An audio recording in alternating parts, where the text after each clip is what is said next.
عرب کے دارالحکومت ریاض میں سماجی تنظیم پاکستان رائٹرز کلب ریاض کے زیر اہتمام بان پاکستان قائد اعظم محمد علی جناح کے 149ویں یوم پیدائش کے موقع پر ایک مقامی ہوٹل میں شاندار اور پروقار تقریب منعقد کی گئی، جس میں مہمان خصوصی ڈاکٹر تعظیم نے پاکستان رائٹرز کلب کے پلیٹ فارم سے اپنے خیالات کا اظہار کیا۔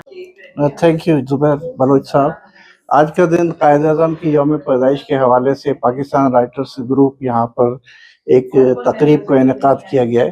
جس کا مقصد یہ ہے کہ ہماری آنے والی نوجوان نسل کو یہ معلوم ہو کہ پاکستان کتنی قربانیوں اور کتنی جدوجہد کے ساتھ بنا ہے،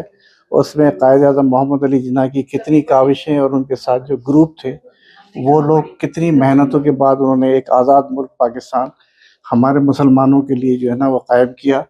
اور اس میں ہمیں اپنی تہذیب و تمدن، اپنی جو ہے ثقافت کو جو ہے نا وہ نمایاں رکھنا چاہیے۔ ہمیں ہر موقع پہ اسلام، یقین، تنظیم اور اپنے امن و امان کے ساتھ اپنے ملک کو ترقی کی راہ پر گامزن رکھنا چاہیے، اور نوجوان نسل خاص طور پر محنت، جدوجہد اور ایمانداری کے ساتھ پاکستان کی خدمت کرے، اور یہ یقین رکھے کہ پاکستان انشاءاللہ